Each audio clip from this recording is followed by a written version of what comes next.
Hi and welcome to this video log with me, Wayne from swimmingcyclingrunning.com. Well, this video is brought about by a question asked by a viewer of another video of mine on early vertical forearms. The question went, I've always heard about anchoring your arm in the water, but I've never understood what it meant. Now when I get a question like that I think might apply to a lot of people, I try and make a vlog out of it. So I said, great question, I'll make a vlog, and that's what this vlog is all about. Anchoring your arm in the water. What does it mean? When we're running, we have the floor to actually run off of. Effectively, we anchor our foot on the floor and run off of it. And there's various parts to that running stride, but that's what we do. When we're in the water, we don't have the luxury of having something that's actually solid to hold on to. So we have to make sure we can actually hold on to something before we can actually move ourselves through the water. Because if we just slip our arm through it, then we're going to go nowhere, or we're not going to be very efficient. And that's the whole point of trying to swim fast in any stroke that we're doing. So anchoring your arm in the water is all about developing power that can actually move you in the direction you want. Now in this, it's very similar to cycling.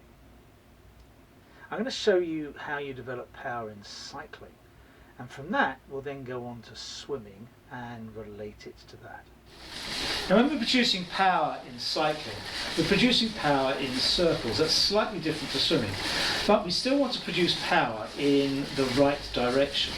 Now if I stop my pedals with my foot at the top, if you think about it, if I push forward now in that direction, I'm actually producing power at the wrong place. And if you do it yourself, you'll find that you actually are using the tiny muscles around the knee as opposed to the quads and the huge muscles, the glutes, which is what you want to use. Now the quads and the glutes start to be used at this point here, where you start getting really good power. Maximum power is achieved at about this point here, and then we dissipate power until the bottom when we try and off weight and recover our leg till we come to the top and then over again. So we're trying to minimize the loss of power from the bottom of the stroke all the way through to where we can get power again on the next cycle, which is there. Now the other leg's doing exactly the same, so we're not just one-legged, we're two-legged.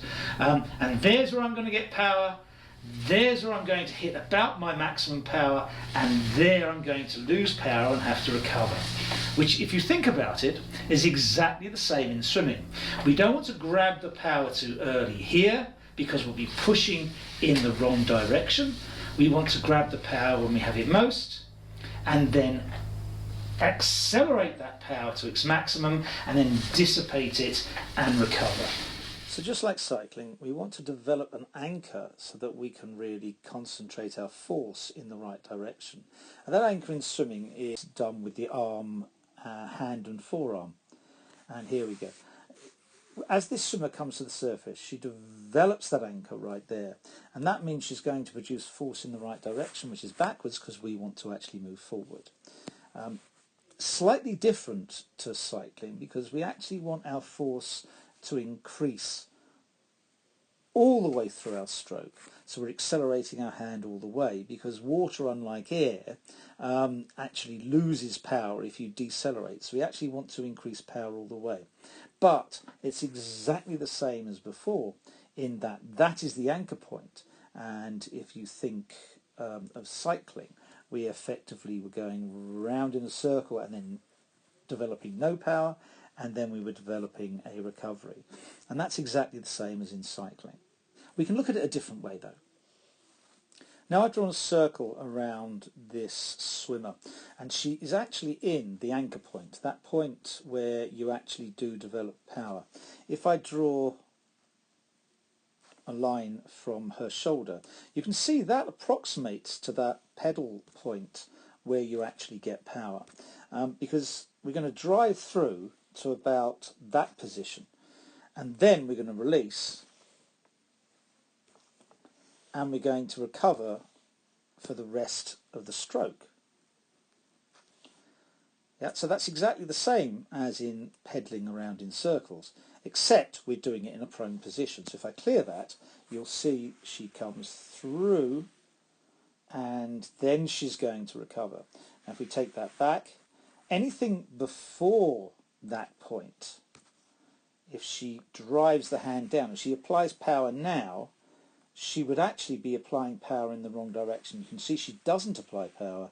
She actually gracefully gets into that anchor point and then she's ready to apply power in the right direction. So we need to develop power, and we need that power to be developed right the way through the stroke. Unlike in cycling, we don't really develop power halfway through or two-thirds of the way through the pedal cycle and then offload. There's no peak. We want the peak to be right at the back of the stroke if we can possibly help it. Because as soon as we slow down, we start slipping the water and we actually create extra drag. So we want that arm to accelerate all the way through the stroke, then come out and recover. So it's very similar to cycling, but not quite the same. So that's the theory of developing power, which is slightly different to anchoring. What you're trying to do with anchoring is you're trying to hold your arm in the water in a particular position. So we'll be holding our arm there whilst we do another thing, and that is dragging our body past that point. So you anchor your arm and draw your body forward. That really is the theory. So effectively, we don't want our arm to move backwards relative to the pull. We want our arm only to move backwards relative to our body, and our body to move over our arm. So if you look at this girl here and look at the tiles on the wall, her arm actually moves back very little. So while her body moves forward about 3 feet, her arm moves back only about 8 inches. So she's effectively anchored her arm in the water and is using the water to drag her body forward. Remember, we haven't got any ground to actually haul ourselves forward on. We've got to haul ourselves forward on something. And the perfect thing is to anchor our hand and then drag our body over that point. And I think hopefully that explains why, instead of thinking of the arm moving backwards through the water, you're actually looking at yourself holding a place and moving your body past that point. And that's hugely important, because if all you were doing was moving your hand backwards in the water, the body actually wouldn't go forward at all. So you have to develop that anchor, which is that good catch position, so that you can drive backwards and haul your body over that point. So the anchor is hugely important. Probably the second most common fault I see in freestyle swimmers, apart from lifting the head to breathe, is developing power too quickly when their arm gets in the water. If you develop power too quickly, you've lost your anchor. You haven't anchored your hand. And what tends to happen is you anchor it down there. And that has just halved the length of your stroke. Now obviously that becomes inefficient. And also, because you're down here, you haven't got the leverage that you have if you started there and drove back all the way. Very much like pedaling. If we start pedaling or developing force at the top of that stroke, remember if you put that on the side, if you rotate it 90 degrees at the top of that stroke, we actually are developing force in the wrong direction. And you always want to develop force in the right direction to minimize the use of your muscles and maximize your energy usage. Hopefully, once you understand the concept of anchoring your arm and then moving your body over that point, you will actually be much further on in gaining a very good freestyle stroke. You'll also start thinking about, hang on a second, I don't want to create force there.